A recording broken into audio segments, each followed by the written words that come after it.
পূর্ণিমা ২৪ বছর বয়সের একটি মেয়ে এবং সেরিব্রাল পলসিতে ভুগছে এবং ওর যে জীবনের যে কষ্টটা, ওর কাছে কিন্তু এসডিও, তখন আমি এসডিও ছিলাম ইসলামপুরে, এবং ও তো special. She is different, she is special and she is very much normal, even more normal than we are. ও নাকি এই যে মনীষীদের সম্পর্কে, বিবেকানন্দ, রামকৃষ্ণ, সকলের সম্পর্কে, আমাদের ফ্রিডম ফাইটারদের সম্পর্কে, এপিজে আব্দুল কালাম সম্পর্কে ও ভাষণ দিতে পারে। কারণ যে স্বাভাবিক যেটা স্কুল, সেই স্কুলে ওর নাকি পড়ার অধিকার নেই, এই ধরনের কথা সে বহু বছর আগে।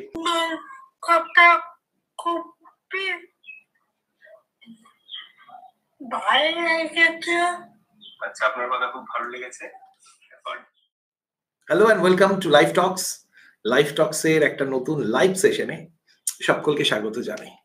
অ্যান্ড ইদানিংকালে বেশ কয়েকটা লাইভ ইউটিউবে করবার সুযোগ হলো, এবং অ্যাকচুয়ালি আমি অনেকদিন থেকেই তো রেগুলার বেসিসে কোনো ভিডিও করি না, কারণ আমি মানে প্র্যাকটিক্যালি এরকম ডিজিটাল মাধ্যমে, ভার্চুয়াল মাধ্যমে খুব বেশি ভিডিও করবার মোটিভেশন আমি ইদানিং পাই না।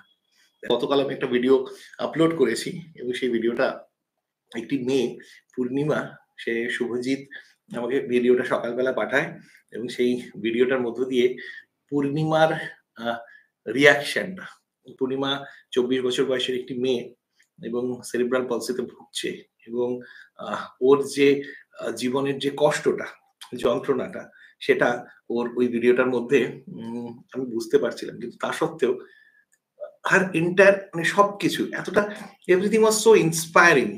I was so impressed, I was so inspired and I was so emotional. যে মুহূর্তে আমি শুনলাম যে পূর্ণিমার শুনলাম যে পূর্ণিমা যখন দীর্ঘদিন আগে ও যখন স্কুলে একটা সার্টেন এজে পৌঁছায়, তখন নাকি ওকে স্কুল থেকে আর বাকি পড়তে দেওয়া হয়নি। তার কারণ যে পড়তে দেওয়া হয়নি, তার কারণ ও নাকি নর্মাল না।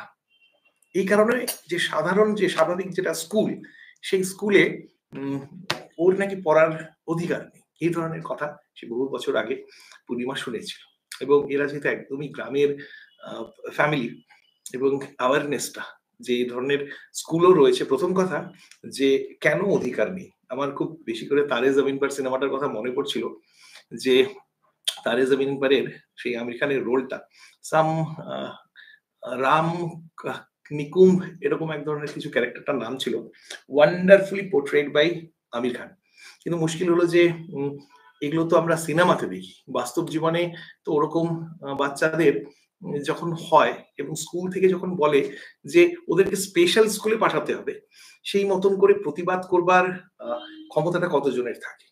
আর গ্রামের দিকে তো সেই প্রশ্নটাই ওঠে না। ইনফ্যাক্ট ওই সিনেমাটা যেটা উপরে আধারিত ছিল, সেটাও একদম পুরোপুরি আরবান কালচারে দেখানো হয়েছে।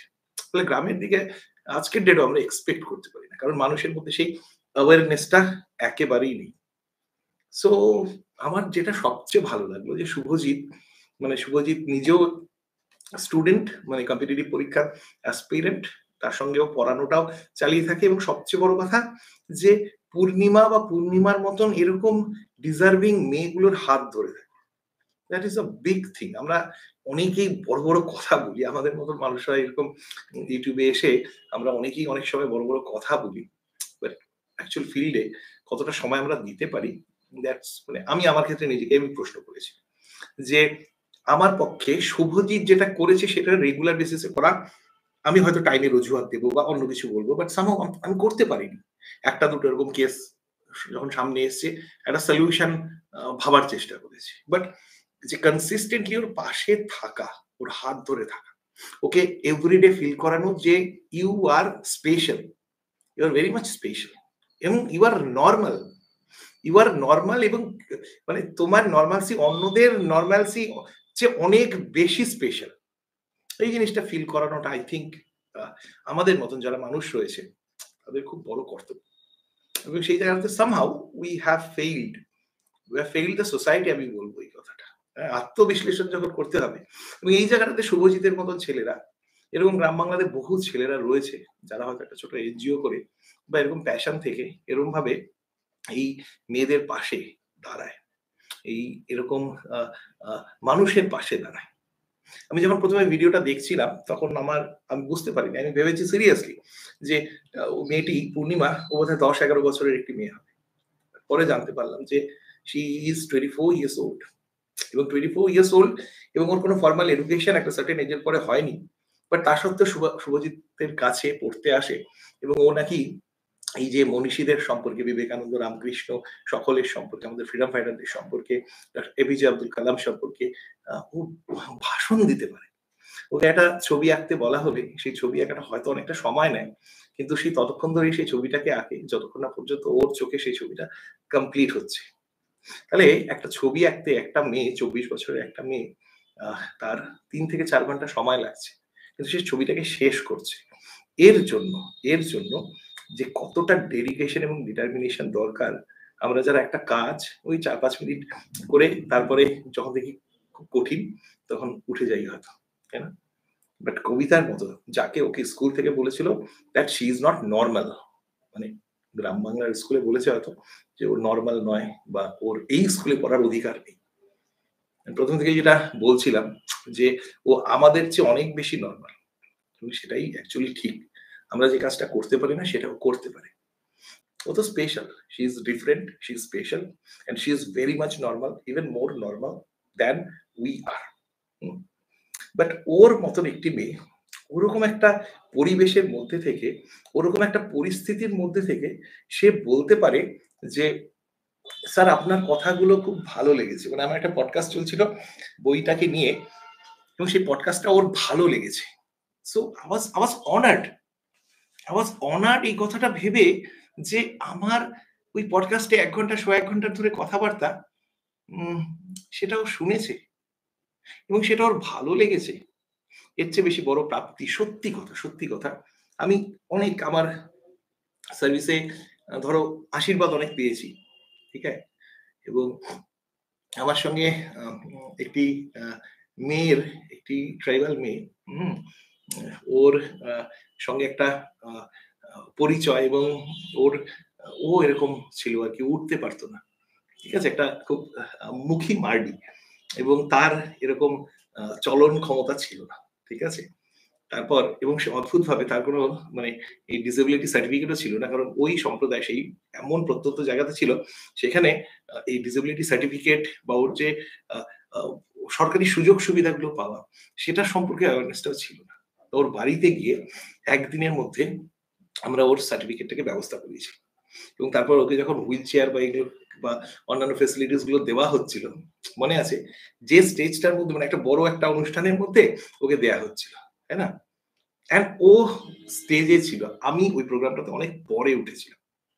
এবং আমার সবচেয়ে বড় প্রাপ্তি ছিল ও যখন দূর থেকে ওর কাছে কিন্তু এসডিও, তখন আমি এসডিও ছিলাম ইসলামপুরে এবং ওর কাছে এই এসডিও, বিডিও, ডিএম কোনো মাইনে রাখে না।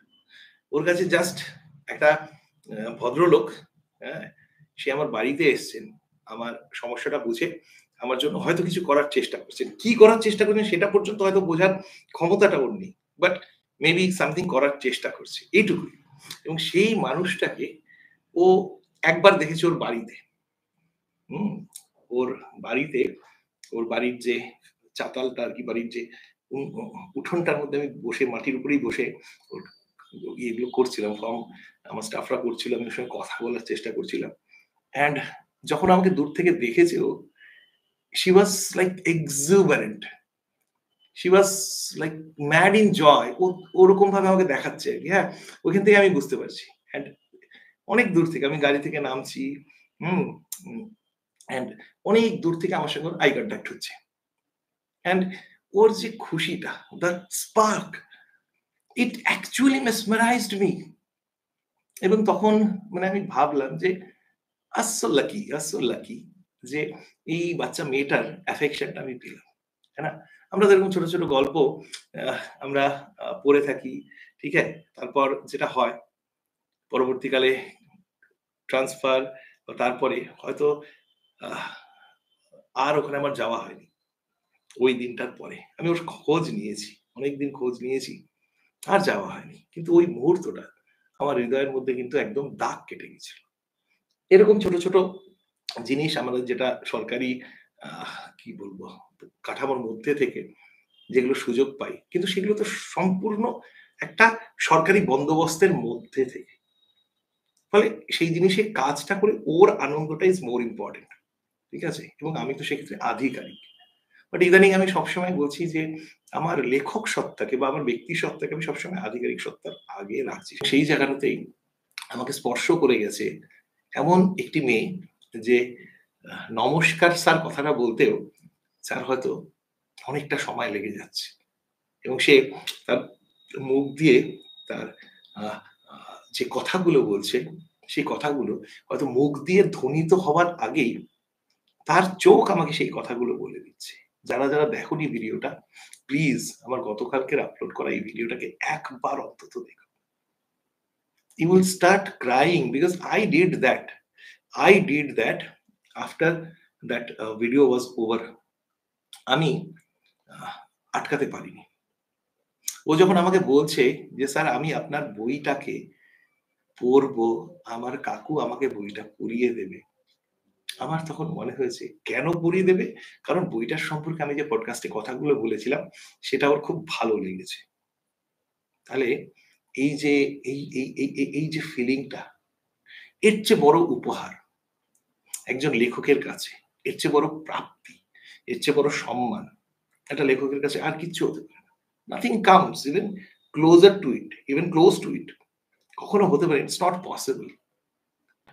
যতদিন সেই বইটা থাকবে পৃথিবীর বুকে, তার সবচেয়ে বড় প্রাপ্তি হতে পারে এই 28 days of thinking differently কনসেপ্টটা পূর্ণিমার মতন একটি 24 বছরের মেয়েকে যে সেরিব্রাল পলসিতে ভুগছে, তাকে জীবন পরিবর্তনের স্বপ্ন দেখাতে পারে। এবং এর চেয়ে বড় একজন লেখকের কাছে পুরস্কার বা উপহার বা অ্যাকনলেজমেন্ট আর কখনো কিচ্ছু হতে পারে না। সুতরাং আমি বারংবার এই কথাটাই বলবো যে আই এম ইনডেটেড, আমি কৃতজ্ঞ, আমি ঋণী, আমি পূর্ণিমার কাছে ঋণী বা পূর্ণিমার মতন সমস্যাকে যারা ফেস করে চলেছে। আমাদের জীবনে একটু সমস্যা হলো আমরা সঙ্গে সঙ্গে প্রবলেম করা শুরু করে দিই।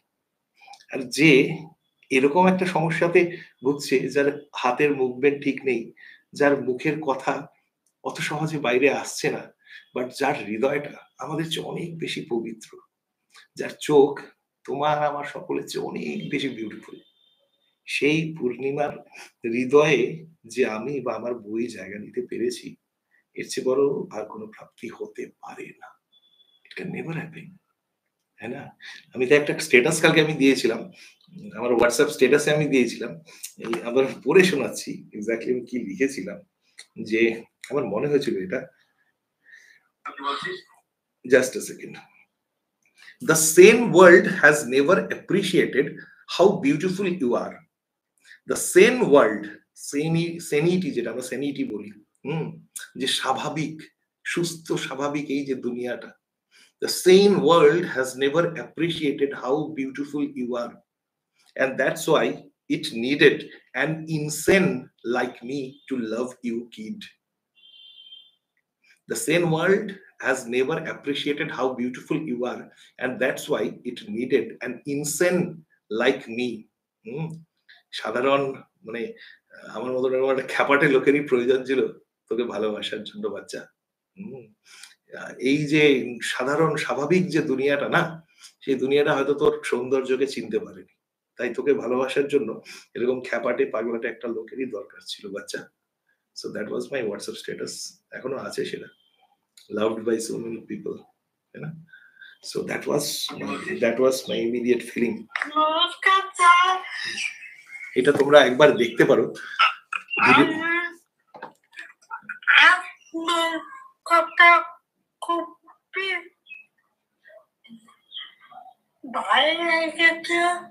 আচ্ছা, আপনার কথা খুব ভালো লেগেছে।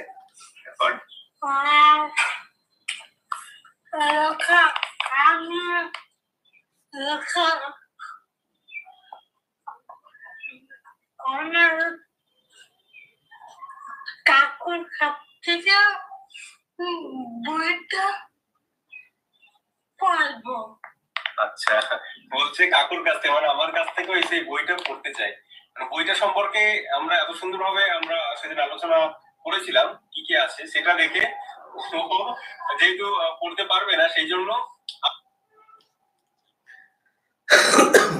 এটা ই বুক ওরকম মোবাইল বা ট্যাবে নিয়ে পড়তে হবে, আর ও তো হাত এরকম করে করতে পারবে না, কিন্তু বইটা পড়াও ছাড়বে না। সুতরাং কাকুকে ওকে পুরো পড়ে শোনাতেই হবে, এবং ওর পড়ে কিরকম লাগলো, সেই পড়ে ওর বইটা কিরকম ফিলিং এলো, সেইটা আমি চাই যে সেটা আমি লাইভ করবো একটা। ইটস মাই কমিটমেন্ট তোমাদের সামনে। এই ওর পড়ে কিরকম লেগেছে, ওর চোখে বইটা কিরকম, সেটা আমি লাইভ রিয়াকশন ওর কাছ থেকে নেবো যে কেমন লেগেছে তোর। হুম। আর মানে তোমাদেরকে ইন্সপায়ার করবার জন্য আমি তো এখন, এটার নাম লাইফ টক্স, এখানে টপার টক্স নয় যেখানে আমি টপারদের কথা বলি, বরং এখানে লাইফের চ্যাম্পিয়নদের কথাই আমি এখন বরং তুলিয়ে ধরি। তা আমার সেক্ষেত্রে ওকে সেই একটা চ্যাম্পিয়নই মনে হয়েছে, এবং সেই চ্যাম্পিয়নকে একদিন তোমাদের সামনে এর মধ্যেই লাইভে আনছি। শুভজিৎকে আমি কালকেই বলেছি যে I need her on my live. আমি চাই ও আমার উল্টো দিকে থাকুক এবং আমার দর্শকরা দেখুক যে জীবনে কতটা সমস্যা আসতে পারে, তারপরে ওরকম একটা পবিত্র হাসি দিয়ে সকলের মন জয় করে নেওয়া যায়। I want all of you to see that life. এবং ওর যখন বইটা পড়া শেষ হবে বা বইটা শোনা শেষ হবে, তারপরে আমি ওর ফিডব্যাকটাকে নেব।